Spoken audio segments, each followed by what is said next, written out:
سورۃ النصر کے بارے میں اکثر لوگوں کا خیال یہ ہے کہ یہ مدنی ہے، میری ذاتی رائے یہ کہ یہ بھی مکی ہے، اس لیے کہ یہاں بھی اصول وہ ہے اذا جاء نصر اللہ والفتح، جب آ جائے مدد اللہ کی اور فتح۔ میں اس صورت کو جوڑتا ہوں سورۃ الانشراح ہی کے اس آخری حصے سے، فَإِذَا فَرَغْتَ فَانصَبْ وَإِلَىٰ رَبِّكَ فَارْغَب۔ وہ تو مدنی تو نہیں ہے، وہ تو مکی صورت ہے، بڑے ابتدائی زمانے کی۔ یہ تو خبر دی جا رہی ہے کہ ایک وقت آئے گا، اور پیش کی خبر دی گئی محمد رسول اللہ صلی اللہ علیہ وسلم کو، ایک وقت آئے گا آپ اپنے مشن میں کامیاب ہو جائیں گے اور فارغ ہو جائیں گے۔ فَإِذَا فَرَغْتَ فَانصَبْ وَإِلَىٰ رَبِّكَ فَارْغَب۔ اسی رنگ میں یہ بھی ہے اذا جاء نصر اللہ والفتح، جب آ جائے مدد اللہ کی اور فتح، وَرَأَيْتَ النَّاسَ يَدْخُلُونَ فِي دِينِ اللَّهِ أَفْوَاجًا، اور آپ دیکھ لیں لوگوں کو داخل ہوتے ہوئے اللہ کے دین میں فوج در فوج۔ فَسَبِّحْ بِحَمْدِ رَبِّكَ وَاسْتَغْفِرْ، تو پھر اس وقت آپ ہمہ تن اپنے رب کے استغفار اور تحمید میں لگ جائیے گا۔ ابھی تو یہ مشقتیں جھیلنی ہیں، ابھی تو یہ رسالت کے فرائض، آگے بڑھ کر جو مدنی دور میں جنگیں آنی ہیں، جو سخت مراحل آنے ہیں، ابھی آپ کو یہ جھیلنے ہوں گے۔ انہ کان توابا، یقیناً اللہ تعالیٰ بہت توبہ کو قبول فرمانے والا ہے۔ ان میں چونکہ قرآن مجید میں جو مختلف مصاحف ہیں اس میں جو چیز لکھا ہوتی ہے اوپر کہ یہ مکی ہے یہ مدنی ہے، تو لوگ سمجھتے ہیں شاید یہ کہ بالکل جو سمجھیے کہ طے شدہ چیزیں ہیں، حالانکہ کم صورتیں قرآن مجید کی جو بڑی بڑی صورتیں ان کے بارے میں تو تیقن کے ساتھ معلوم ہے، لیکن یہ کہ بعض جو چھوٹی صورتیں ان کے بارے میں بہت سے اقوال آپ کو تفسیر کی کتابوں میں مل جائیں گے۔ میں نے جتنی بھی بہرحال تحقیق کی ہے، میرے نزدیک یہ بھی مکی ہے، مدنی نہیں ہے، یہ بھی ایک خبر دی جا رہی ہے جیسے کہ سورہ انشراح میں۔ اس کی وجہ یہ کہ پھر آ رہی ہیں مکی صورتیں۔ بسم اللہ الرحمن الرحیم، تبت یدا ابی لہب وتب، بالکل ابتدائی زمانے کی صورت ہے۔ ٹوٹ گئے ہاتھ ابو لہب کے اور وہ برباد ہو گیا خود۔ واقعہ یہ ہے کہ جب حضور کو پر وہ آیت نازل ہوئی جو ہم نے پڑھی ہے سورہ ہجر میں، فاصدع بما تؤمر، پہلے 3 سال تک آپ نے دعوت جو دی ہے وہ لو کی، جسے ہم کہیں گے، کبھی بھی آپ کی دعوت انڈر گراؤنڈ نہیں تھی، اس کو تو سمجھ لیجئے، یہ تو لفظ استعمال کرنا ہی غلط ہے، لو کی۔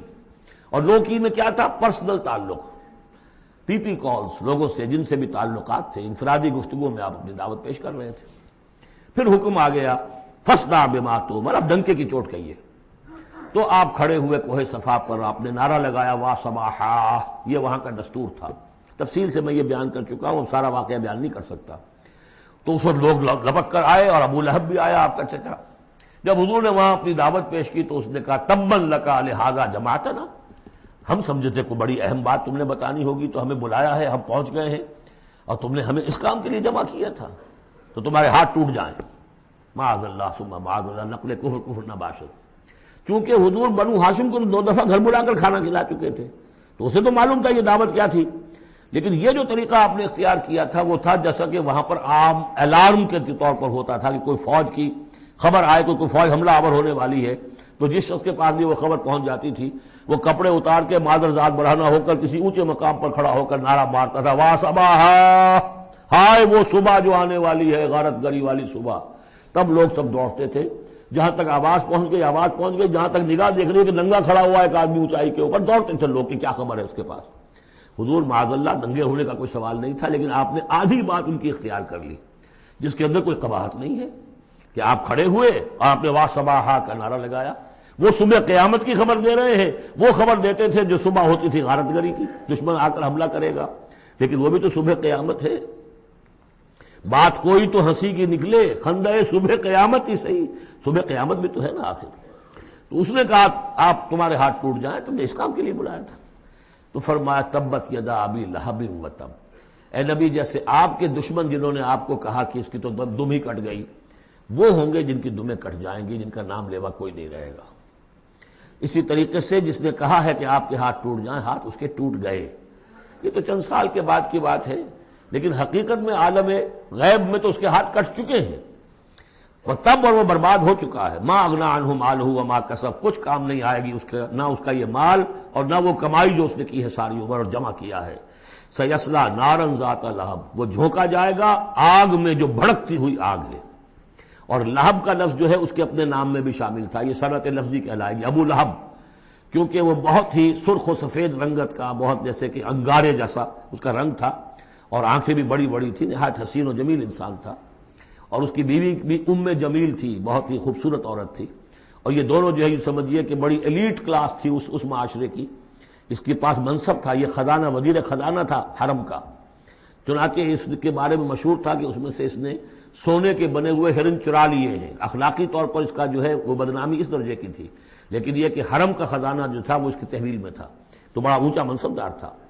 تو اس کے لیے یہ کہا کہ جیسے یہ دہکتا ہوا انگارہ ہے، اس کو رنگ ہم نے دیا ہے، ایسی ہی دہکتی ہوئی آگ میں ہم اس کو جھونکیں گے، وامرأتہ، اور اس کی بیوی کو بھی۔ کیوں؟ یہ بھی اتنی ہی دشمن تھی حضور کی جتنا کہ ابو لہب دشمن تھا حضور کا، بلکہ یہ کہنا مشکل ہے کہ بیوی زیادہ دشمن تھی یا یہ کہ یہ شوہر زیادہ دشمن تھا، دونوں۔ اور میں بتا چکا ہوں آپ کو سورہ تحریم میں جو تین مثالیں آئی تھی، بہترین عورت بدترین مرد کے گھر میں، فرعون کی بیوی آسیہ، بدترین عورتیں بہترین لوگوں کے گھر میں، بیوی حضرت نوح کی اور بیوی حضرت لوط کی، ایک وہ جو نیک سرشت تھی اور نبی کی گود میں پلی، وہ حضرت مریم سلام علیہا، اور یہ بدترین شوہر اور بدترین بیوی۔ وامرأتہ حمالۃ الحطب، جو اٹھانے والی ہوگی ایندھن کو۔ عام طور پر لوگ سمجھتے ہیں کہ وہ بخیل تھی، وہ ایندھن لے کے آیا کرتی تھی، یہ بات نہیں تھی، وہ بڑی اس معاشرے کی جو ہے وہ بڑی، جس کو آپ فرسٹ لیڈی کہتے ہیں، اس طرح کی خاتون تھی۔ اصل مطلب یہ ہے کہ یہ اس وقت جو حرکتیں کر رہی ہے، یہ اپنے شوہر کے آگ کے گڑھے کو اور بھڑکانے کے لیے ایندھن لا رہی ہے۔ فی جیدہا حبل من مسد، اس کے گلے میں جو یہ ہار پڑا ہوا ہے موتیوں کا، حقیقت میں یہ اس رسی کے مانند ہے جس رسی کے اوپر یہ اب جائے گی آخرت کے اندر، تو وہ لا کر ایندھن اس کے اندر، اور جہاں شوہر جل رہا ہوگا وہاں پہ اس کو ڈالے گی اور دہکائے گی اس آگ کو۔ یہ ہے مراد اس سے کہ در حقیقت وہ اٹھائے گی وہاں حطب لکڑیاں، اور فی جیدہا حبل من مسد، اس کے گلے کے اندر یہ جو ہار ہے یہی اس کی رسی بن جائے گا۔ سورۃ الاخلاص قرآن حکیم کی عظیم ترین سورت، جس کو حضور نے فرمایا ثلث قرآن، تہائی قرآن کے مساوی ہے، توحید باری تعالی پر جامع ترین سورت، مختصر ترین اور جامع ترین۔ قل هو اللہ احد، کہہ دیجئے وہ اللہ ایک ہے نہیں، تنہا ہے۔ ایک کے لیے لفظ واحد ہے، واحد سے تو اسنان ثلاثہ شروع ہو جاتی ہے، اکیلا، دی موسٹ یونیک پرسن۔ قل هو اللہ احد، تنہا ہے، اللہ الصمد، باقی تمام مخلوقات کا وہی مرجع ہے۔ سمد کہتے ہیں بڑی چٹان کو، جس کا سہارا لیتے تھے لڑنے کے وقت، کہ پیچھے چٹان اچھی ہو تاکہ پیچھے سے دشمن جو ہے حملہ نہ کر سکے۔ پھر یہی لفظ آ جاتا تھا سرداروں کے لیے کہ جن کی طرف رجوع کرتے تھے لوگ۔ تو یہ کہ اصل میں اللہ تو ہے خود بخود قائم ہے، اپنے بل پر قائم ہے، کسی نے بنایا نہیں اسے، اس کی حیات مستعار نہیں ہے، اس کی حیات اپنی، اس کا علم اپنا۔ باقی جو بھی کائنات کے اندر مخلوقات ہیں وہ سب اس کی بدولت ہے۔ لا یحیطون بشیء من علمہ الا بما شاء، ان کا وجود بھی اللہ کا عطا کردہ، انہیں حیات بھی مستعار ہے، مانگی ہوئی ہے۔ عمر دراز مانگ کے لائے تھے 4 دن، اور وہ مانگی ہوئی زندگی ہے، جب چاہے گا لے لے گا ہم سے، ہماری زندگی اپنی تو نہیں ہے۔ لیکن یہ کہ باقی تمام مخلوقات کو تھامے ہوئے ہے، اور یہ وہی ربط و تعلق ہے جو میں نے آپ کو بتایا تھا اس میں اعظم، کہ جو الحی القیوم، خود زندہ اور باقی سب کو تھامے ہوئے، کل کائنات اس کی توجہ کی وجہ سے قائم ہے۔ لم یلد ولم یولد، نہ اس نے جنا اور نہ وہ جنا گیا، نہ اس کے کوئی ماں باپ، نہ اس کی کوئی اولاد، نہ اس کی کوئی جوڑی، مت جورو اور بیوی، مت اتخذ صاحبۃ ولا ولدا، یہ ہم پڑھ چکے ہیں قرآن۔ اس اعتبار سے نفی ہو گئی کہ کچھ لوگوں نے اس کے لیے بیٹیاں تجویز کر دی، فرشتوں کو خدا کی بیٹیاں بنا دیا، کچھ لوگوں نے جو ہے اس کے لیے بیٹے بنا دیے، حضرت مسیح کو بنا دیا، اور حضرت عزیر علیہ السلام کو بنا دیا یہودیوں نے سب نے نہیں، کچھ ان کی فرقوں نے وغیرہ وغیرہ۔ لیکن یہ کہ اس کا معاملہ یونیک ہے، نہ اس نے کسی کو جنا نہ وہ کسی سے جنا گیا۔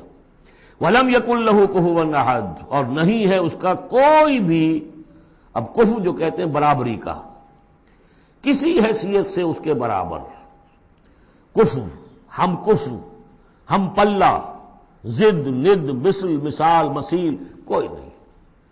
کوئی اس کا ہم پلہ نہیں ہے، کوئی اس کا ہم رتبہ نہیں ہے، کوئی اس کا کفو نہیں ہے۔ آخری دو صورتیں یہ گویا کہ قرآن مجید کے اختتام پر دو پہرے دار ہیں۔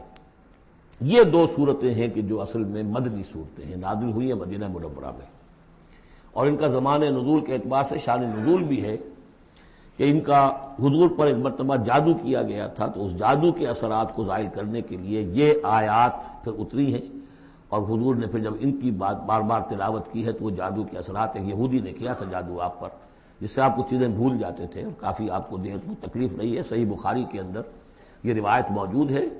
ہمارے جدید کچھ ریشنلسٹ ہیں اور جو خاص طور پر منکر حدیث ہیں، وہ سمجھتے ہیں کہ اس میں تو توہین رسول کی کہ جادو کا اثر ہو سکتا ہے۔ رسول بھی اس اعتبار سے بشر ہوتے تھے، تلوار کا اگر کاری زخم پڑا ہے تو خون نکلا ہے، اور خون نکل گیا ہے تو زوفتاری ہوا ہے، زوفتاری ہوا تو بے ہوشی بھی ہوئی ہے۔ یعنی یہ جسم جو ہے ان کا، اس کے اعتبار سے جو بھی بخار آپ کو چڑھا ہے، بخار میں تکلیف ہوئی ہے، عالم نزع میں نہایت شدید تکلیف ہوئی ہے، تو اس حوالے سے یہ نہ سمجھیے کہ وہ بشریت کے جو لوازم ہے وہ ختم ہو جاتے ہیں، لیکن اللہ تعالیٰ کی طرف سے انہیں ایک مقام ملا ہے، ایک عصمت ملی ہے، ایک بزرگی ہے، وہ اپنی جگہ پر ہے۔ تو جادو کا وہ واقعہ بالکل صحیح ہے جو ہوا ہے، لیکن اس کے لیے اب یہ دو صورتیں ہیں، اور یہاں خاص طور پر نوٹ کر لیجئے کہ یہ معوذتین، یہ ایک صورت بھی ہو سکتی تھی، لیکن قرآن حکیم میں جو عام مزاج ہے کہ صورتیں جوڑوں جوڑوں کی شکل میں ہیں، تو دو حصوں میں تقسیم کر دیا۔ اور اس کی تقسیم کیا ہے؟ ایک وہ چیزیں ہیں جو انسان پر باہر سے حملہ آور ہوتی ہیں، اور ایک چیز وہ ہے جو انسان کے اپنے اندر سے حملہ آور ہوتی ہے۔ ان دونوں کو دو علیحدہ چیزوں میں رکھ کر اور سکھایا گیا ہمیں کہ تم ہمیشہ اللہ کی پناہ طلب کرتے رہا کرو ان چیزوں کے اثرات سے، ان چیزوں کے اثرات بد سے اپنے آپ کو بچانے کے لیے۔ بسم اللہ الرحمن الرحیم، قل اعوذ برب الفلق، کہو کہ میں پناہ میں آ گیا صبح کے رب کی۔ فلق، فلق ویسے تو یہ لفظ ہم پڑھ چکے ہیں سورہ انعام میں، فالق الاصباح، رات کی تاریکی کا پردہ پھٹتا ہے اور سپیدہ سحر نمودار ہوتا ہے، یا گٹھلی، فالق الحب والنوائب، تو وہ جو گٹھلی ہوتی ہے وہ بھی پھٹتی ہے تو اس میں سے دو پتیاں نکلتی ہیں تو درخت بنتا ہے۔ اس اعتبار سے فلق سے مراد یہاں صرف صبح نہیں ہے، بلکہ جو اگلی صورت میں آ رہا ما خلق، جو بھی کچھ اس کائنات میں اس نے پیدا کیا ہے در حقیقت وہ عدم کا پردہ چاک کر کے اس کو وجود بخشا ہے۔ عدم سے، عدم محض سے، کریشن ایکس نہیلو، بغیر کسی شے کے کسی شے کو بنانا۔ تو قل اعوذ برب الفلق من شر ما خلق، میں پناہ میں آتا ہوں اس کی تمام مخلوقات کی پناہ سے۔ اب آپ غور کیجئے، مخلوق ظاہر بات ہے خالق کی طرح کامل تو نہیں ہو سکتی، مخلوق کے اندر کوئی نہ کوئی پہلو جو ہے وہ کمی کا، تقصیر کا، نقص کا رہ جائے گا۔ تو گویا کہ ہر مخلوق میں شر کا پوٹینشل ایلیمنٹ موجود ہے۔ یہ دوسری بات ہے کہ اللہ تعالیٰ کسی کو سہارا دے دے، کسی کو اپنی طرف سے عصمت عطا کر دے، اپنی طرف سے خصوصی پروٹیکشن عطا کر دے، پوٹینشلی خلق جو ہے وہ گویا کہ مستلزم ہے، اس کے ساتھ شر کے اندر کا پہلو موجود ہوگا۔ قل اعوذ برب الفلق من شر ما خلق، یعنی وہ شر جو ہے خود اپنی جگہ پر کوئی علیحدہ مستقل وجود رکھنے والی شے نہیں ہے، بلکہ وہ شر جو ہے خلق کے اندر جو کمی کا پہلو ہے۔ جیسے ہم نے انسانوں کے بارے میں پڑھا، خلق الانسان من عجل، انسان کی سرشت میں جلد بازی ہے۔ خلق الانسان ضعیفا، انسان کمزور پیدا کیا گیا ہے۔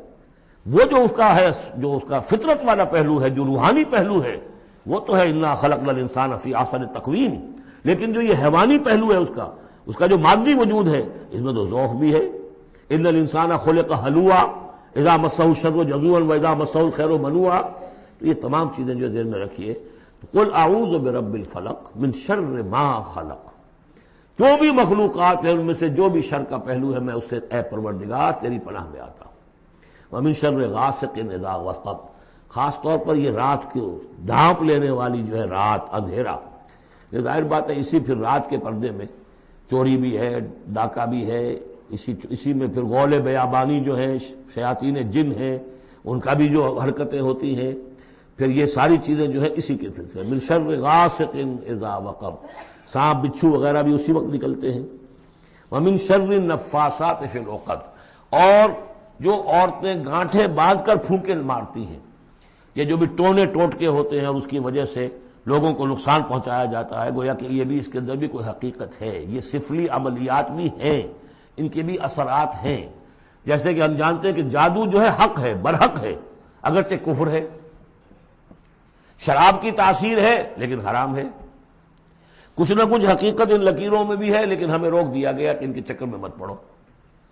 یہ جو منجمی ہے، نجوم کی حرکت، اس میں بھی کچھ نہ کچھ حقیقت ہے لیکن روک دیا گیا۔ تو کسی چیز کا ہونا بالفعل یہ اور شے ہے، لیکن اس کا جائز ہونا یہ اور شے ہے۔ تو بالفعل یہ عملیات ہیں جیسے اچھے اعمال ہیں، اور ان کو جو ہے کوئی اچھے اوراد ہیں، اچھے وظائف ہیں، تو ان کے کچھ اثرات جو ہیں اچھے ہو سکتے ہیں۔ اسی طریقے سے اس قسم کی چیزوں میں جادو کے جو کلمات ہوتے ہیں ان کی بھی تاثیر ہے۔ اور وہ جو عورتیں جو ہے وہ جادو کرتے ہوئے، جس کو ہم کہتے ہیں کہ وہ تعویذ گنڈا وغیرہ جو ہوتا ہے، پھر وہ اس میں پھونکے مارتی ہیں، تو اللہ تعالیٰ سے میں ان کے شر سے بھی پناہ چاہتا ہوں۔ وَمِن شَرِّ حَاسِدٍ إِذَا حَسَدَ، اور حسد کرنے والے کے شر سے بھی میں اللہ کی پناہ طلب کرتا ہوں، جبکہ وہ حسد اپنا استعمال کرے۔ اگر حسد ہے دل کے اندر ہے تو بات اور ہے، حسد کو بروئے کار لائے وہ، اور وہ انسان کے درپے ہو جائے اس حسد کی وجہ سے اس سے کوئی نقصان پہنچانے کو۔ اور اسی کتاب ہے عین، العین حق، کہ اگر انسان اس حاسدانہ نگاہ سے کسی کو دیکھتا ہے اس کے بھی اثرات ہوتے ہیں، اور اس دیکھنے کے بھی کچھ برے اثرات جو ہیں وہ ظاہر ہو جاتے ہیں۔ تو یہ تمام چیزیں اپنی جگہ پر ہیں، لیکن ان سے پناہ کرنے کے لیے آپ لمبے چوڑے کوئی اور سلسلوں میں نہ پڑیں۔ یہی معوذتین اللہ نے جو محمد رسول اللہ کو تلقین فرمائے، سارا دار و مدار ان پر ہونا چاہیے۔ تعوذ کرتے رہیں، اس لیے کہ ہم پڑھ چکے ہیں سورہ بقرہ میں کہ حضرت سلیمان کے زمانے میں جنات جو تھے انہوں نے یہ سارے کام شروع کیے تھے، اور لوگ ان سے سیکھتے تھے جادو ٹونا، اور آج بھی نقش سلیمانی کے نام سے بکتے ہیں اس قسم کے جو بھی تعویذات ہوتے ہیں، اور وہ دھندا بنا ہوا ہے۔ تو اس کو لوگوں نے سیکھا، اور وہ لوگ جو ہے آج بھی ہمارے ہاں یہ چیزیں چل رہی ہیں، لیکن یہ چیزیں حرام کی گئی ہیں، اور کہا گیا ہے کہ کوئی کسی کو نقصان نہیں پہنچا سکتا جب تک کہ اللہ کا اذن نہ ہو۔ اگر یہ یقین انسان کے دل میں ہو تو پھر اسے کوئی نقصان نہیں ہوگا۔ اور ویسے تو یہ ہے کہ تکلیف اللہ کی طرف سے کسی وقت آ سکتی ہے، بغیر اس کے کہ کوئی اور آپ کو پہنچائے، اللہ کی طرف سے خود بھی آ سکتی ہے۔ سورۃ الناس اب یہ آخری سورت ہے، میرے نزدیک یہ آخری گروپ جو ہے سورتوں کا جو سورہ ملک سے شروع ہوا ہے۔ یہ دونوں پارے جو ہیں یہ سوائے ان دو صورتوں کے سب مکیات پر مشتمل ہیں صورتوں پر، اور صرف یہ دو صورتیں جو ہیں یہ مدنیات ہیں۔ اور ریسیپروکل نوٹ کر لیجئے، پہلا گروپ جو تھا اس میں مکی صورت صرف ایک تھی، سورہ فاتحہ، اور مدنی صورتیں 6.25 پارے پر پھیلی ہوئی، سورہ بقرہ، آل عمران، نساء اور مائدہ۔ اس کے بالکل برعکس ریسیپروکل نسبت یہاں ہے کہ یہاں پر یہ دو صورتیں ہیں چھوٹی چھوٹی، باقی دونوں پارے جو ہیں سب کی مکی صورتوں پر مشتمل ہیں۔ اور اس آخری صورت کا جوڑ مل جائے گا پہلی صورت کے ساتھ، یہ بھی میں آپ کو بتا دوں گا۔ بسم اللہ الرحمن الرحیم، قل اعوذ برب الناس، کہیے کہ میں پناہ میں آتا ہوں جو تمام انسانوں کا رب ہے اس کی پناہ میں۔ ملک الناس، صرف رب ہی نہیں ہے، بادشاہ ہے، تمام انسانوں کا بادشاہ ہے۔ الہ الناس، تمام انسانوں کا معبود ہے۔ من شر الوسواس الخناس، اس وسوسہ کرنے والے خناس کی جو پیچھے چھپ جاتا ہے، الذی یوسوس فی صدور الناس، جو لوگوں کے سینوں میں وسوسہ اندازی کرتا ہے، اس کے شر سے پناہ مانگتا ہوں۔ یہ جو شیطان لعین ہے جس کے بارے میں آتا ہے کہ ان الشیطان یجری من الانسان مجری الدم، حضور کی حدیث ہے یہ شیطان تو اس طریقے سے انسان کے وجود میں سرایت کر جاتا ہے جیسے کہ خون سرایت کر رہا ہے۔ یہ شیطان جو ہے، اور یہ آپ وہ بھی پڑھ چکے ہیں، وَلَقَدْ خَلَقْنَا الْإِنسَانَ وَنَعْلَمُ مَا تُوَسْوِسُ بِهِ نَفْسُهُ، ہم نے انسان کو بنایا، ہم جانتے ہیں کہ اس کا نفس امارہ جو ہے، اڈ اور لبیڈو، اس کو اندر کیا وسوسہ اندازی کرتا رہتا ہے۔ تو شیطان کو بھی کوئی اور اختیار حاصل نہیں ہے، ہمارے اپنے سفلی داعیات، ہمارے جو اینیمل انسٹنکٹس ہیں، ہماری جو خواہشات ہیں، شہوات ہیں، ان کو وہ بھڑکاتا ہے، جس کے لیے حدیث میں آتا ہے کہ اس کی تھوتنی جو ہے وہ زمین جو وہ دل کے اوپر ٹکا کر پھونکے مارنی شروع کرتا ہے تاکہ وہ شہوت میں اشتعال پیدا ہو جائے اور سفلی جذبات میں اشتعال پیدا ہو جائے۔ اس کی اس کو اللہ تعالیٰ نے طاقت دی ہے۔ یہ ہے وسوسہ، وسواس الخناس۔ اور خناس کیوں کہا؟ اگر آپ ذکر کریں گے لا حول ولا قوت الا باللہ، فوراً بھاگ جائے گا۔ تو ذکر سے جب دل خالی ہوتا ہے، دل میں اگر اللہ کی یاد نہیں ہے تو شیطان آئے گا، تھوتنی ٹکائے گا اور پھونکے مارے گا۔ یہ چونکہ شیطان کی یہ ساری ترکیب انسان پر اثر انداز ہوتی ہے اس کے اپنے نفس کے وساطت سے، اندر سے، لہذا اس کے لیے یہ علیحدہ صورت جو ہے وہ قائم کر دی۔ قل اعوذ برب الناس ملک الناس الہ الناس من شر الوسواس الخناس الذی یوسوس فی صدور الناس من الجنۃ والناس، خواہ وہ جنوں میں سے ہوں یا انسانوں میں سے، ان میں وہ وسوسہ اندازی کرتا ہے۔ اب اس کو جوڑ لیجئے آپ پہلی صورت کے ساتھ۔ سورہ فاتحہ میں کیا ہے؟ الحمدللہ رب العالمین، قل اعوذ برب الناس، مالک یوم الدین ملک الناس، ایاک نعبد و ایاک نستعین الہ الناس۔ اس کے بعد کیا ہے؟ ہم آپ سے مدد چاہتے ہیں اہدنا الصراط المستقیم، یہاں اس کے برعکس ہے ہمیں اپنی پناہ میں لے لے، بات تو ایک ہی ہے، ہمیں سیدھی راہ کی ہدایت دے، ہمیں شیطان سے پروٹیکشن عطا کر دے، بات ایک ہی ہے، مضمون بالکل وہی سورہ فاتحہ کا۔ قل اعوذ برب الناس الحمدللہ رب العالمین الرحمن الرحیم مالک یوم الدین ملک الناس، اور معبود ہے ایاک نعبد و ایاک نستعین۔ اب ہم نے استعانت مانگی، اب استعانت، استعاذہ، یہ ایک ہی طرح کے الفاظ ہیں، مدد مانگنا، پناہ طلب کرنا، استغاثہ، استعانہ، استمداد، مدد مانگنا، استنصار، نصرت طلب کرنا، باب استفعال کے تمام الفاظ جمع کر دیجئے۔ تو عبادت، ہم عبادت کرتے ہیں تیری، ایاک نعبد، لیکن ہمیں استعانت، تیری مدد چاہیے اس کے لیے، تو معبود ہے، ہم تیری عبادت کا فیصلہ کرتے ہیں لیکن تیری مدد کے محتاج ہیں۔ اے اللہ ہم تیری عبادت کا وعدہ کرتے ہیں لیکن تیری طرف سے ہمیں پروٹیکشن چاہیے کہ شیطان کے وسوسوں سے، وسوسہ اندازی سے ہمیں محفوظ کر دے۔ اس طریقے سے یہ سورہ مبارکہ ایک اعتبار سے مثنیٰ بن جاتی ہے سورہ فاتحہ کا، اور گویا کہ قرآن مجید کی آخری صورت اور پہلی صورت کے مابین ایک مشابہت قائم ہو جاتی ہے۔ بارک اللہ لی و لکم فی القرآن العظیم ونفعنی وایاکم بالآیات والذکر الحکیم۔ تشریف رکھیے ابھی دعا ایک تو ابھی ہم پڑھ لیں گے جو دعائے ختم قرآن ہے، میں اس کا ترجمہ آپ کو بتا دینا چاہتا ہوں تاکہ آپ جب وہ دعا سنیں گے تو پھر اس کا ترجمہ بھی آپ کے سامنے رہے۔ تو یہ اور بڑی اہمیت کے ساتھ اس دعا کو سمجھیے۔ اللہم آنس وحشتی فی قبری، اے اللہ میری قبر میں جو وحشت ہوگی تنہائی کی، اس وحشت کو دور کرنے کے لیے مجھے قرآن مجید کا انس عطا کر دے۔ واقعہ یہ ہے کہ میں جب یہ دعا پڑھا کرتا تھا، جس زمانے میں ابھی آتش جوان تھا، تو میں سمجھتا تھا یہ تو اضافی سا جملہ ہے، اصل تو آگے ہے اللہم ارحمنی بالقرآن العظیم وجعلہ لی اماما ونورا وہدی ورحمہ۔ لیکن اب جب موت قریب نظر آتی ہے اور قبر جو ہے وہ نظر آ رہی ہے تو معلوم ہوتا ہے کہ اہم ترین حصہ یہی ہے، اس دعا کا جو پہلا حصہ ہے، اللہم آنس وحشتی فی قبری، اس وحشت کو مانوس میرے لیے بنا دے، لیکن مانوس بنے گی قرآن کے ذریعے سے۔ وارحمنی بالقرآن العظیم، اور مجھ پر رحم فرمائیو اس قرآن عظیم کی بدولت۔ وجعلہ لی اماما ونورا وہدی ورحمہ، اور اس دنیا میں پروردگار اس قرآن کو میرے لیے امام بنا دے، میں اس کی پیروی کروں۔ لیکن یہ الفاظ کہتے ہوئے اپنے دل کو دیکھنا ہوگا کہ خود اپنا ارادہ ہے یا نہیں، عزم ہو کہ ہاں اب قرآن کو اپنا امام بنانا ہے، اس کے پیچھے چلنا ہے، تب تو اللہ تعالیٰ سے دعا کرتے ہوئے بھی انسان جو ہے پھر اسے سجتی ہے یہ دعا، اور ایسا کوئی شعوری فیصلہ ہے ہی نہیں تو پھر یہ ایک روٹین ہے، بس آپ نے ایک الفاظ ہے جو زبان سے کہہ دیے ہیں، ذالک قولہم بافواہہم، اپنے منہ سے نکلنے والی باتیں اور کچھ نہیں۔ وجعلہ لی اماما ونورا، نور بنا دے، وہدی، ہدایت بنا دے، اور رحمت بنا دے۔ اللہم ذکرنی منہ ما نسیت، اے اللہ مجھے یاد کرا دے اس میں سے جو میں بھول جاؤں۔ وعلمنی منہ ما جہلت، اور جس چیز کو میں اس میں سے جانتا نہیں ہوں، اور ہم تو سب سے جاہل ہیں، کتنے فیصد لوگ ہیں جو جانتے ہیں قرآن میں ہے کیا، لیکن بہرحال دعا مانگیے کہ اللہ تعالیٰ ہمت دے، آپ قرآن سیکھیں، قرآن سیکھنے کے لیے عربی سیکھیں۔ علمنی منہ ما جہلت، لیکن یہ بھی اگر آپ کا اپنا ارادہ نہیں ہے کہ سیکھنا ہے تو اللہ تعالیٰ زبردستی تو آپ کے دل میں آ کے قرآن کا علم نہیں ڈال دے گا۔ قرآن کا علم تو بڑی قیمتی شے ہے، دنیا کا کوئی فن ہو، کوئی معمولی سا کوئی فن ہے، وہ بھی سیکھنا پڑتا ہے، محنت کرنی پڑتی ہے۔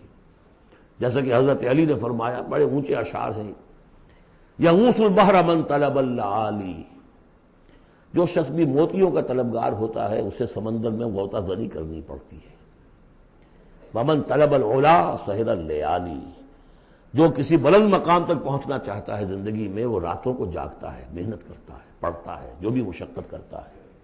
ومن طلب العلا من غیر قد، اور جو کوئی بلندی کا طلبگار بن جائے بغیر کوشش کے، اضاع العمر فی طلب المحالی، پھر وہ اپنی عمر ضائع کر بیٹھتا ہے ایک محال چیز کی طلب میں، وہ تو ہونے والی بات نہیں ہے، یہ دنیا اللہ نے بنائی ہے کہ محنت کرو۔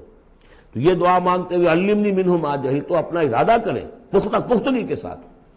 اور چونکہ یہاں وہ نظام اب چلنے والا ہے، اس کا پراسپیکٹس بھی نیچے موجود ہے، 1 ایئر کورس جو ہم نے شروع کیا ہے قرآن انجمن خدام القرآن کے تحت، وہ لاہور میں ہوتا آ رہا ہے بہت سے سالوں سے، یہاں بھی 1-2 مرتبہ ہو چکا ہے، اب اس سال پھر یہ شروع ہو رہا ہے، اور یہ 23 فروری تک اس کے جو ہے وہ اس کی کلاسز شروع ہوں گی، اس سے پہلے ڈیٹس وغیرہ ہیں، پراسپیکٹس چھپ چکا ہے، نیچے دفتر سے آپ کو مل جائے گا، 5 روپے اس کی پراسپیکٹس کی قیمت ہے، لیکن آپ دیکھیے اور اس سے فائدہ اٹھائیے کہ ہم نے کیا کیا کچھ پڑھ لیا ہے، لیکن یہ کہ ہم نے اتنی عربی نہیں سیکھی کہ قرآن مجید کو براہ راست سمجھ سکیں۔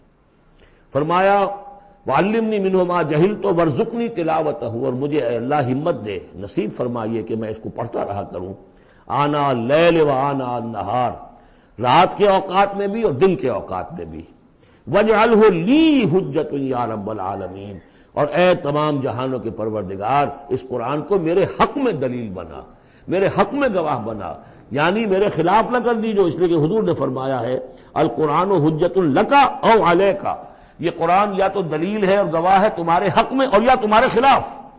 اگر قرآن کو پڑھو گے جیسے کہ پڑھنے کا حق ہے، سمجھو گے جیسے سمجھنے کا حق ہے، عمل کرو گے جیسے عمل کرنے کا حق ہے، اور اس کو دنیا تک پہنچاؤ گے جیسے کہ پہنچانے کا حق ہے، تو یہی قرآن تمہارا شافع بن کر کھڑا ہوگا، یہی تمہارے حق میں گواہی دے گا۔ اور جو کچھ ہم کر رہے ہیں اگر وہی ہم کرتے رہیں گے تو یہی قرآن سب سے بڑا ہمارے خلاف جو ہے استغاثہ لے کر آئے گا کہ اللہ یہ بدبخت کہتا تھا کہ یہ میں تیری کتاب ہوں، مجھے پڑھتا نہیں تھا، مانتا تھا میں تیرا کلام ہوں، سمجھتا نہیں تھا، یا سمجھتا بھی تھا عمل نہیں کرتا تھا۔ یہ سب سے بڑی دلیل ہمارے خلاف، القرآن حجۃ لک و علیک۔ اس قرآن حکیم کے ضمن میں ایک خاص دعا جو حضور سے منقول ہے، اس کی 2-3 روایتیں اس کی تھی کہ جن کو پھر میں نے جمع کیا ہے، اور وہ خوبصورت چھاپ بھی دی گئی ہے، اب آج یہاں غالباً اویلیبل ہوگی، کہاں آج یہاں کوئی تحفہ بھی آپ کو دیا جائے گا، یہ جو ابھی ہوگا ختم قرآن جب ہم تراویح میں کر لیں گے تو کچھ تحفہ بھی ہے، کوئی ایک کیسٹ ہے، ایک وہ دعا جو میں ابھی آپ کو سناؤں گا وہ بھی بہت خوبصورت طبع شدہ، کہیں لٹکا لیجئے اپنے پاس یا میز کے شیشے کے نیچے رکھ لیجئے، اسے یاد کیجئے۔ لیکن اس دعا میں جو کوٹ کوٹ کر بھرا ہوا ہے، حضور کی جو عاجزی ہے، بندگی ہے اللہ کے سامنے، جس طرح اپنے آپ کو انہوں نے، جیسے امام ابن تیمیہ کا قول میں نے آپ کو سنایا ہے کہ عبادت کیا ہے، غایت الحب مع غایت الذل والخضوع، ہر درجے میں انسان اپنے آپ کو اللہ کے سامنے بچھا دے کہ میں کچھ نہیں ہوں، اے اللہ تجھ سے سوال کر رہا ہوں۔ وہ دعا کیا ہے،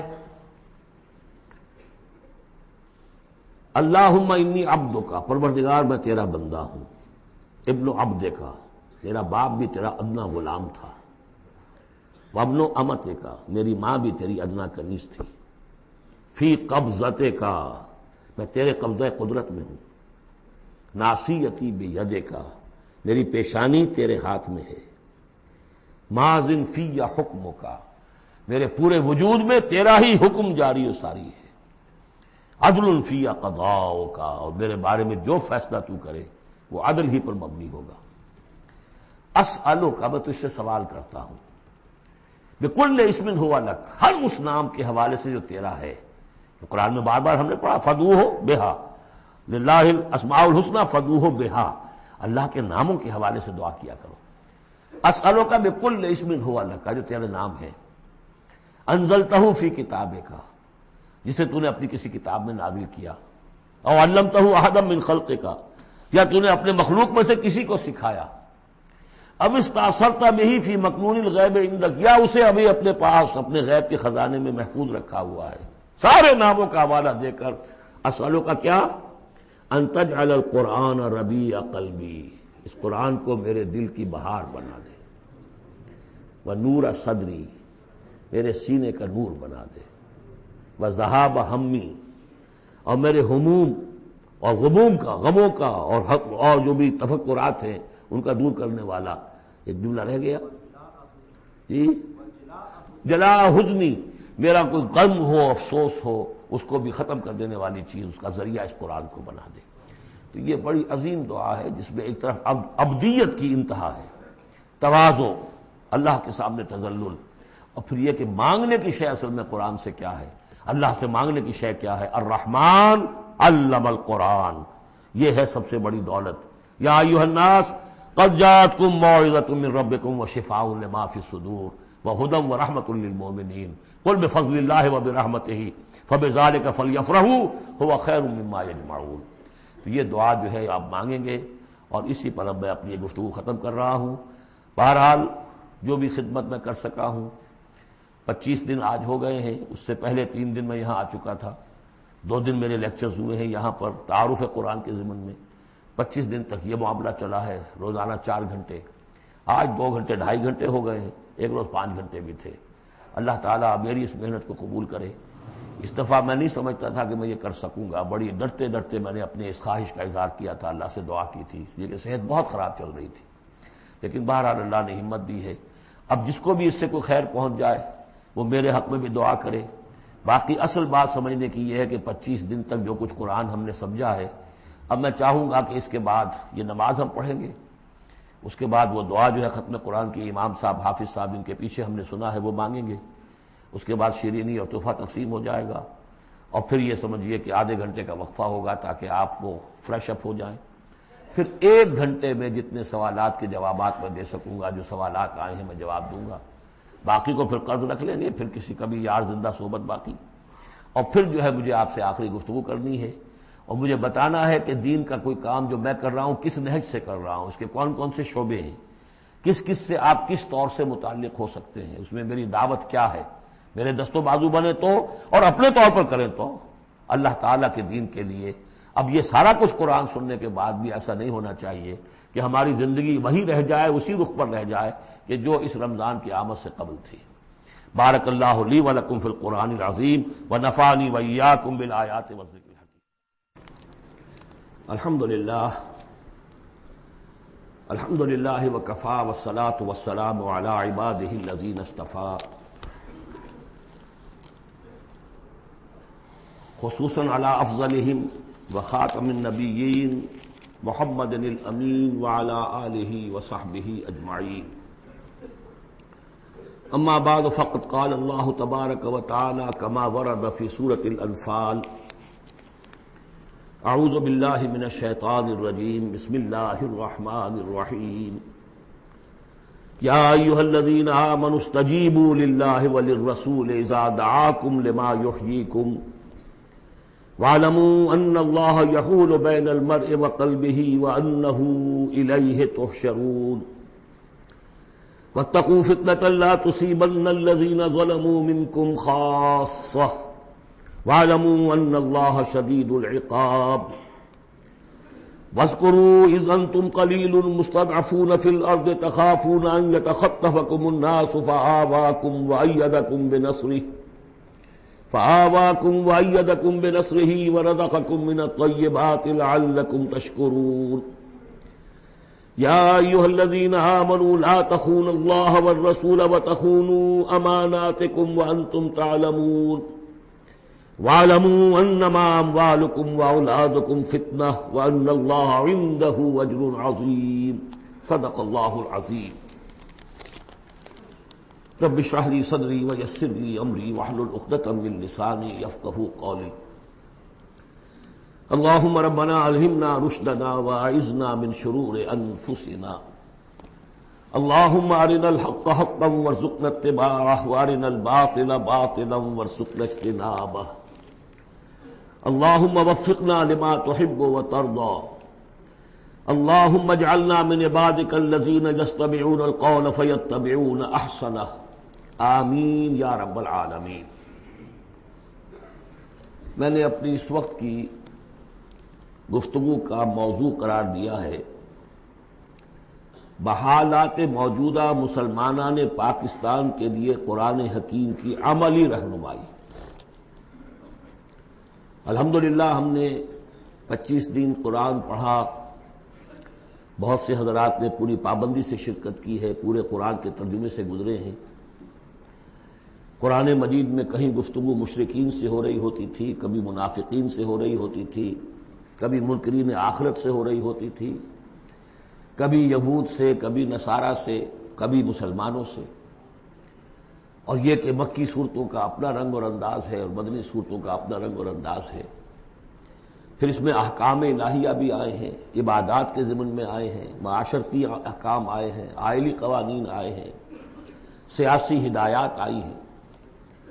اب جیسے تو یہ کہ زندگی کے ہر گوشے کے لیے اور ہر آنے والے دور کے لیے اس میں ہدایت ہے، لیکن اس وقت میں نے جو عنوان معین کیا ہے وہ دو اعتبارات سے، بحالات موجودہ اور خاص طور پر مسلمانان پاکستان کے لیے قرآن حکیم کی عملی رہنمائی کیا ہے۔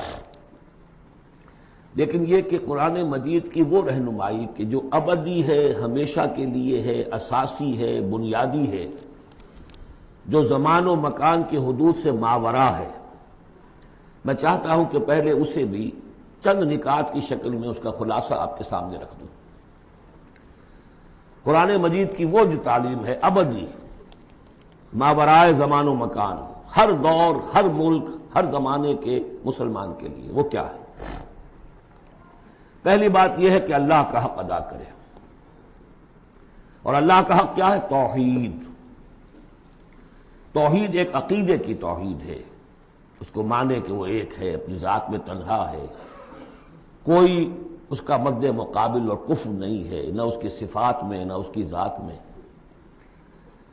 لیکن یہ کہ ایک ہے توحید عملی، اور ہم نے اس دورہ ترجمہ قرآن کے دوران 4 صورتوں میں اس توحید پر بڑی مفصل بحثیں کی ہیں، اس وقت گن لیجئے۔ ایک ہے عقیدے کی توحید، ایک ہے عملی توحید۔ عملی توحید 4 نکات پر مشتمل ہے۔ سب سے پہلے جو کہ سورہ زمر کا مرکزی مضمون تھا، عبادت اللہ کی، اس کے لیے اپنی اطاعت کو خالص کرتے ہو۔ عبادت میں نماز، روزہ، یہ سب بھی شامل ہیں، لیکن یہ کہ وہ عبادت جس کے ساتھ اطاعت اللہ کی خالص نہیں ہو رہی ہے۔ اطاعت منقسم ہے، کہیں اپنے نفس کی اطاعت ہو گئی اللہ کی اطاعت کو پس پش ڈال کر۔ فرمایا افرأیت من اتخذ الہہ ہواہ، کیا تم نے دیکھا اس شخص کو جس نے اپنے خواہش نفس کو خدا بنا رکھا ہے؟ وہ مطاع ہے، اس کا کہتا ہے لا الہ الا اللہ اور بنا رکھا ہے خواہش نفس کو الہ۔ اس اعتبار سے مخلصین لہ الدین، آج بھی وہ آیت آئی وما امروا الا لیعبدوا اللہ مخلصین لہ الدین حنفاء، عبادت اللہ کی لیکن اس کے لیے اپنی اطاعت کو خالص کرتے ہوئے۔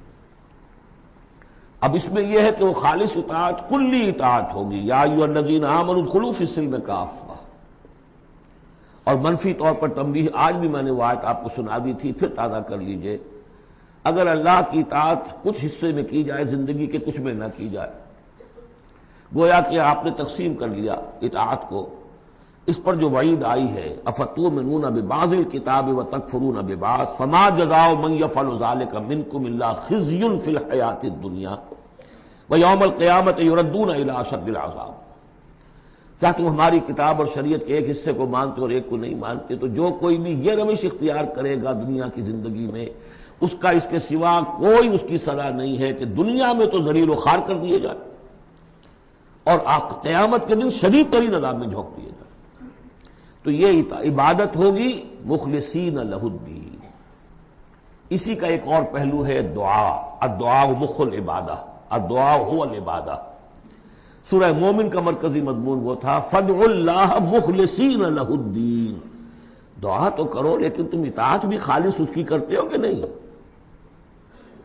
اگر وفاداری تمہاری اللہ کے ساتھ پوری نہیں تو کس منہ سے دعا کر رہے ہو؟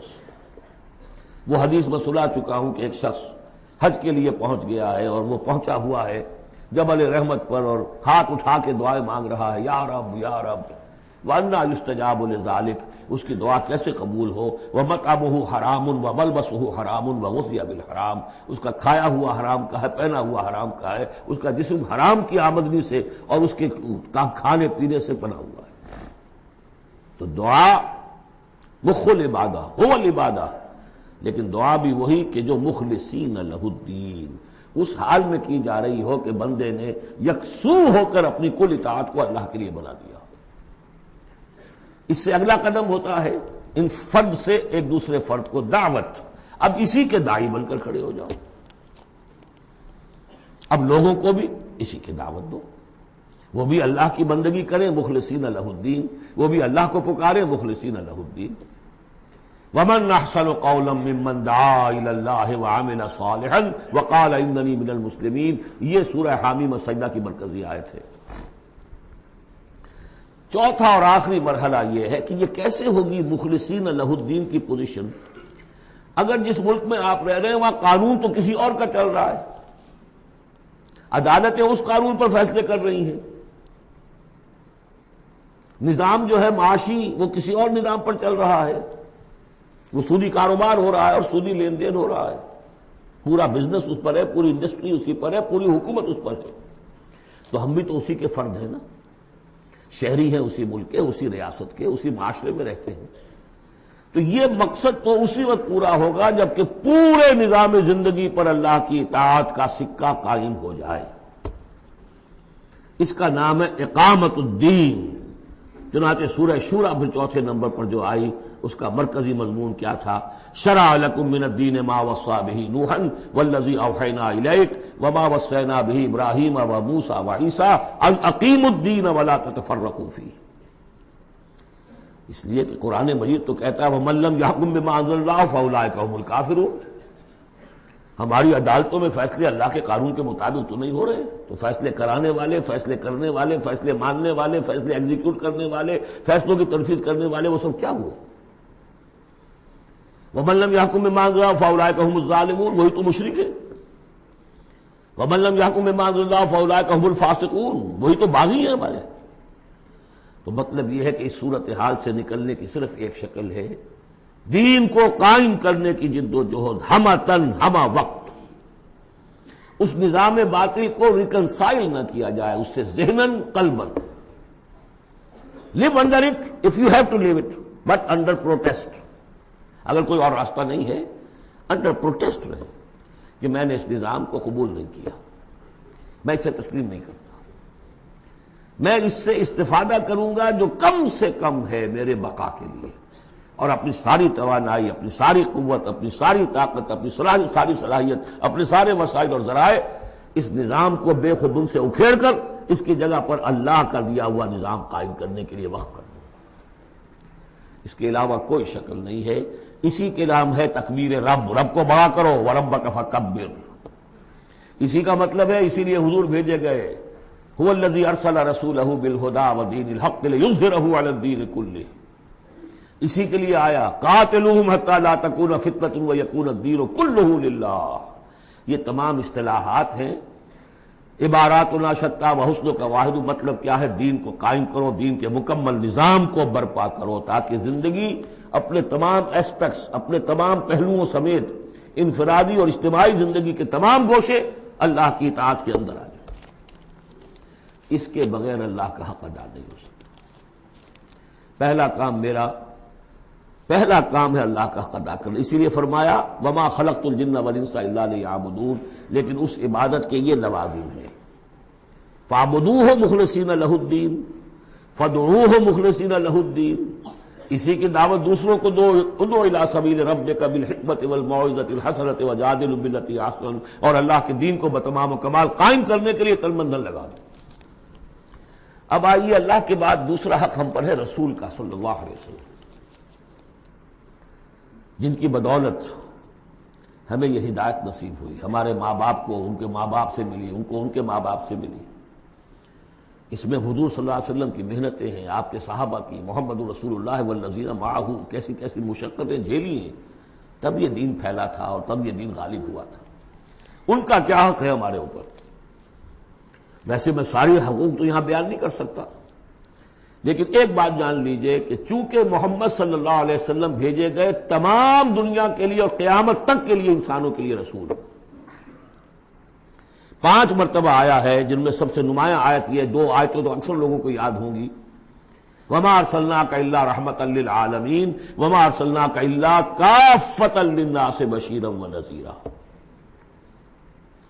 اب نبی صلی اللہ علیہ وسلم نے بنفس نفیس اپنی رسالت کے فرائض ملک عرب اور قوم عرب کی حد تک تو پورے کر دیے، باقی دنیا کے لیے اس وقت بھی اور آنے والے ہر انسان کے لیے یہ فریضہ رسالت امت کے کندھے پر ڈال گئے، جبکہ آخری حج میں گواہی لے کر الا هل بلغت اور جواب مل گیا انا نشهد انک قد بلغت وادیت وامان اس نصحت، اور اس کے بعد آپ نے فرمایا اب یہ بوجھ میرے کندھے سے تمہارے کندھے پر آ گیا۔ تو اگر ہم امتی ہیں تو مقروض ہیں محمد کے صلی اللہ علیہ وسلم، اگر یہ خواہش ہے کہ ان کی شفاعت ملے تو ان کا حق ادا کرنا ہوگا۔ وَكَذَلِكَ جَعَلْنَاكُمْ أُمَّةً وَسَطًا لِتَكُونُوا شُهَدَاءَ عَلَى النَّاسِ وَيَكُونَ الرَّسُولُ عَلَيْكُمْ شَهِيدًا۔ اس کے کم سے کم 2 تقاضے۔ پہلا تقاضا تو قرآن کی تبلیغ کر دینا ایک ایک فرد نوع بشر کو اس امت کے ذمے ہے۔ اگر قرآن پہنچایا نہیں تو محمد کی رسالت کا پیغام ان تک نہیں پہنچا، امت کیا جواب دے گی قیامت کے دن؟ اے اللہ ان کے حوالے تھا کام، یہ قرآن کے کسٹوڈینز تھے۔ حضور نے فرمایا تھا فَلْيُبَلِّغِ شَاهِدُ الْغَائِبَ، میں تمہیں قرآن دے کر جا رہا ہوں، قَدْ تَرَكْتُ فِيكُم مَّا إِنْ اعْتَصَمْتُم بِهِ لَن تَضِلُّوا أَبَدًا، اب پہنچاؤ اسے۔ تو ایک تو ہے قرآن کا پہنچانا، اور دیکھیے وہ یاد کر لیجیے سورہ انعام کی آیت اوحی الی ھذا القرآن لانذرکم بہ ومن بلغ، یہ قرآن مجھ پر وحی کیا گیا تاکہ تمہیں بھی خبردار کر دوں، اور جن تک یہ قرآن پہنچ جائے اس تک گویا کہ میرا انذار پہنچ جائے گا، لیکن پہنچائے گا کون؟ میرا امت ہی پہنچائے گا۔ نمبر 2، یہ جو پہنچانے کا اور یہ جو حضور کا قرض ہم پر ہے ہمارے کندھے پر، اجتماعی سطح پر اس کا کم سے کم تقاضا یہ ہے کہ دنیا کے کسی ایک سائزیبل ملک میں وہ پورا نظام قائم کر کے دکھا دیا جائے عملاً، تاکہ دنیا دیکھ لے کہ یہ کوئی یوٹوپیا نہیں ہے، یہ خیالی جنت نہیں ہے، دیکھ لے کہ اس کی برکات کیا ہے، دیکھ لے کہ کس طرح کا معاشرہ وجود میں آتا ہے، کیسا معاشی انصاف ہوتا ہے، کیسی حریت کا جو ہے یہاں پر مظاہرہ ہے، مادر پدر آزادی نہیں لیکن حریت ہے، وہ کمیونزم والی مساوات نہیں لیکن سب کی تمام بنیادی ضرورتوں کی کفالت کی ذمہ داری ہے۔ کہ حضور نے حضرت عمر نے فرمایا کہ اگر کوئی کتا بھی بھوکا مر گیا دجلہ و فرات کے کنارے تو عمر ذمہ دار ہوگا۔ وہ ساری خوبیاں جن کے لیے کہ انسان دوڑ رہا ہے، بھاگ رہا ہے، کبھی مشرق کبھی مغرب، کبھی فرینچ ریولوشن کبھی بولشوک ریولوشن، یہ سب کاہے کے لیے؟ In search of a just social order, ظلم سے ایکسپلائٹیشن سے بچ کر کسی طریقے سے کوئی نظام ایسا ہو کہ جس میں عدل ہو، انصاف ہو، اکویٹیبل ڈسٹریبیوشن آف ویلتھ ہو۔ جب تک ہم اس کو قائم کر کے نہیں دکھا دیں گے ہم یہ نہیں کہہ سکیں گے کہ ہم نے اللہ کے نبی کا حق ادا کر دیا۔ دنیا کہے گی یہ کہتے ضرور ہے ہمارے پاس اعلیٰ نظام ہے، اگر واقعتاً سمجھتے تو قائم نہ کرتے اپنے ہم، تو ہماری کیفیت جو ہے وہ ہمارے اس قول کی نفی کر دے گی۔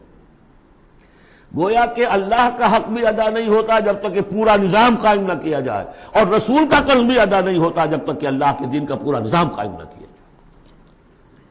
اب آئیے تیسرا حق ہے بندوں کا، حقوق العباد، جس کے بارے میں کہا گیا کہ اللہ تعالیٰ اپنے حقوق میں تو کوئی کمی برداشت بھی کر لے گا، معاف بھی کر دے گا، لیکن بندوں کے نہیں۔ بندوں کا حق کیا ہے؟ بندوں کا حق یہ ہے کہ انہیں عدل ملے، انصاف ملے، ان کے حقوق غصب نہ کیے جائیں۔ اس کے لیے دیکھیے قرآن مجید جو ہم نے پڑھا ہے 25 دنوں میں، کس ریپیٹیشن کے ساتھ بات آئی ہے، جو چیز کہ ہمارے ذہنوں سے نکل گئی۔ ہم نے مذہب کو بنا دیا ہے صرف آخرت کی چیز، اسلام اس دنیا کی شے ہے، ہم نے بنا دیا اسے آخرت کی شے۔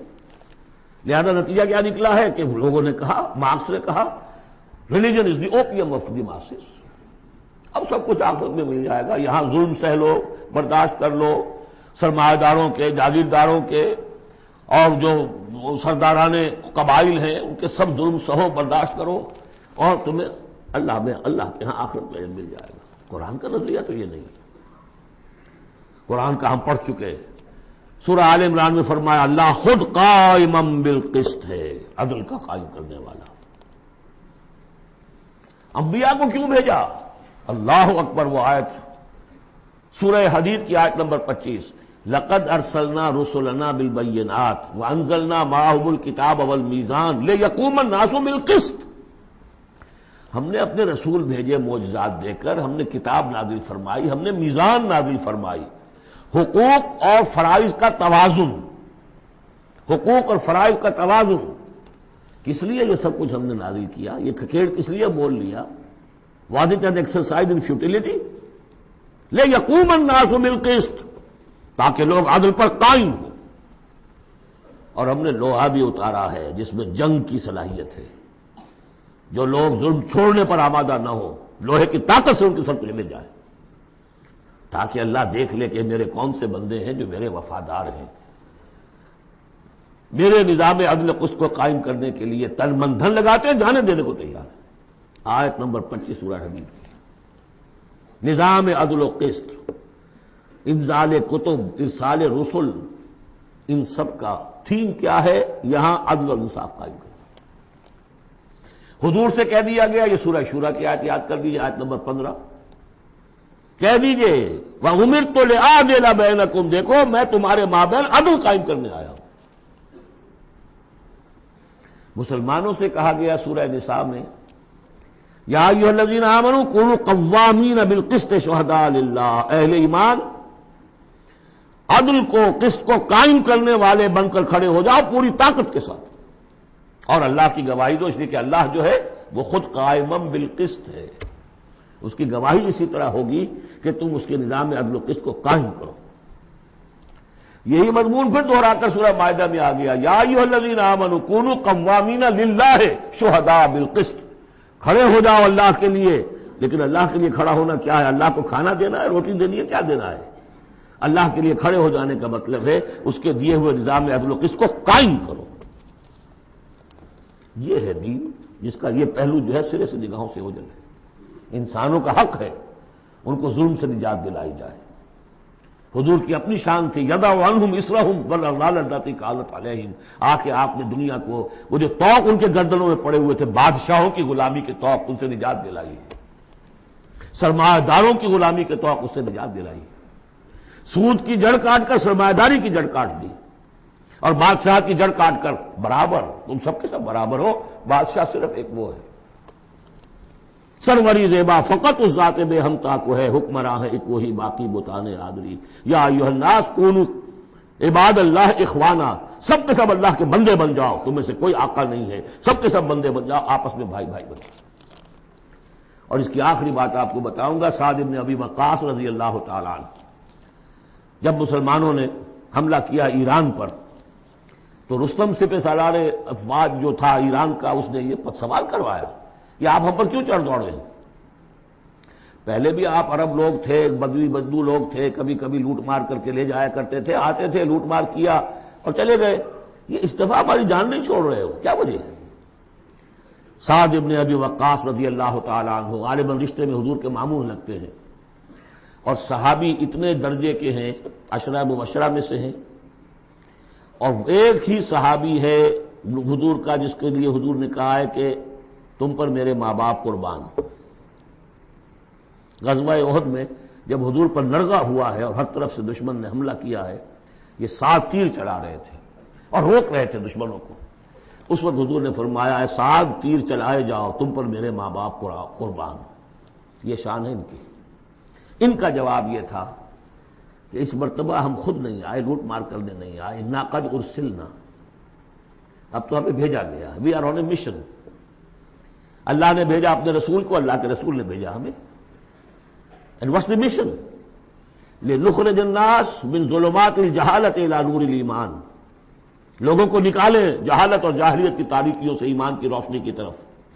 وَمِنْ جَوْرِ الْمُلُوكِ إِلَى عَدْلِ الْإِسْلَامِ، بادشاہوں کے ظلم و ستم کے پنجے سے نجات دلا کر اللہ کے نظام عدل سے، نظام خلافت راشدہ، جہاں جو اس وقت دنیا کی عظیم ترین مملکت کا جو فرما روا تھا، اس کے کپڑوں میں پیوند لگے ہوئے تھے۔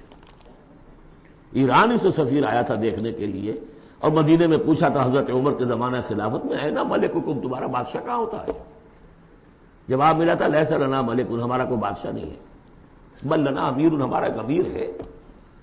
کہاں ہے بھائی؟ تو محل نظر نہیں آیا ہمیں، کہاں رہتا ہے؟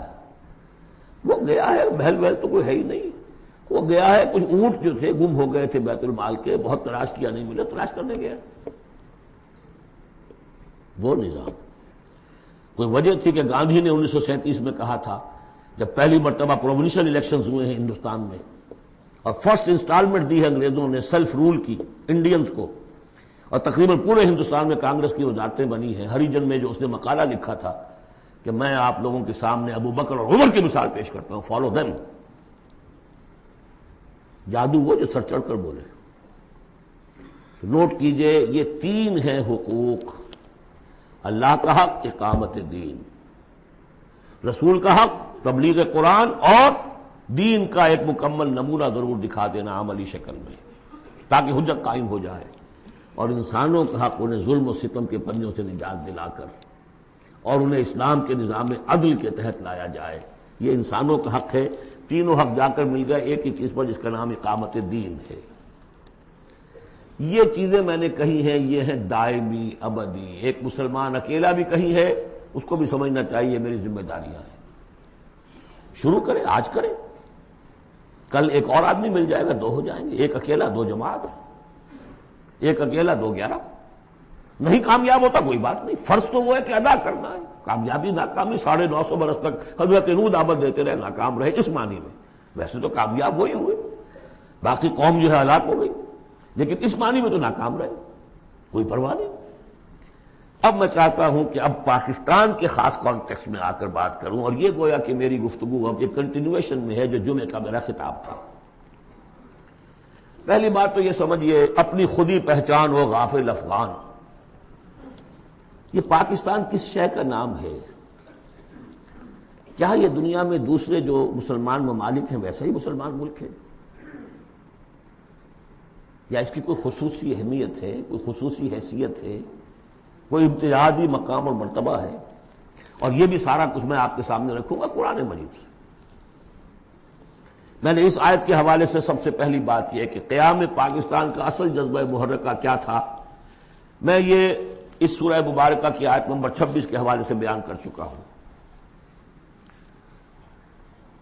وَاذْكُرُوا إِذْ أَنْتُمْ قَلِيلٌ مُسْتَضْعَفُونَ فِي الْأَرْضِ، ذرا یاد کرو اے مسلمانوں جب تم ہندوستان میں، اب میں اس کی جو ہے تفسیر نہیں کر رہا کہ جب یہ نازل ہوئی یہ صورت اس کا کیا مطلب، اس کے الفاظ کا جو عموم ہے اس کے حوالے سے جس طرح یہ پاکستان کی تحریک کے اوپر 100% منطبق ہو رہی ہے اسے سمجھیے۔ جبکہ تم اقلیت میں تھے، مستضعفون فی الارض، تمہیں زمین میں دبا لیا گیا تھا۔ ہندو زیادہ بیدار، زیادہ سرمایہ دار، زیادہ تعلیم یافتہ، اور انگریز اس کی پشت پناہی کر رہا تھا۔ کیوں کر رہا تھا؟ کہ مسلمان سے حکومت چھینی تھی، بغاوت کا اندیشہ تھا۔ ہندو پہلے بھی غلام تھا، اس کے لیے چینج آف ماسٹرز کا معاملہ تھا، پہلے غلام مسلمانوں کا تھا، اب عیسائیوں کا ہو گیا، اسے اٹھانا تھا مسلمان کے مقابلے۔ اس سے ایک خوف پیدا ہوا کہ اگر یہ انگریز چلا جائے گا، اب تو پھر بھی رول آف پین ہے، رول آف سورڈ تو نہیں ہے اس وقت، انگریز کی کچھ نہ کچھ قانون جو ہے رول آف لا تھا، اگر یہ چلا گیا اور ملک ہو گیا آزاد دنیا کے موجودہ اصولوں کے مطابق، ون مین ون ووٹ، تو مسلمان تو بالکل ہی رحم و کرم پر ہوں گے، ان کی تہذیب، ان کا تمدن، ان کی ثقافت، ان کی زبان، ان کے معاش کو، ان کے مذہب تک کے اوپر ہندو جو ہے وہ حملہ کرے گا، اور اپنی 800 سالہ جو ہے غلامی کا یا 1000 سالہ غلامی کا بدلہ چکائے گا، جس کا ظہور ہو گیا تھا اندرا گاندھی کے انفاذ سے، جو سقوط مشرقی پاکستان کے وقت اس کی زبان سے نکلے ہیں، we have ایونجڈ our 1000 years defeat، 1000 سالہ شکست کا بدلہ چکا لیا۔ یہ تھا خوف۔ وَاذْكُرُوا إِذْ أَنْتُمْ قَلِيلٌ مُسْتَضْعَفُونَ فِي الْأَرْضِ تَخَافُونَ أَنْ يَتَخَطَّفَكُمُ النَّاسُ فَآوَاكُمْ، اللہ نے تمہیں پناہ دی، پاکستان دیا، 2 ٹکڑے دیے، تم اس میں آؤ اور پناہ لو۔ وَأَيَّدَكُمْ بِنَصْرِهِ، اور اپنی نصرت سے تمہاری تائید فرمائی۔ اور رزقکم من الطیبات، اور تمہیں طیبات کا رزق دیا، لعلکم تشکرون، تاکہ تم شکر کرو۔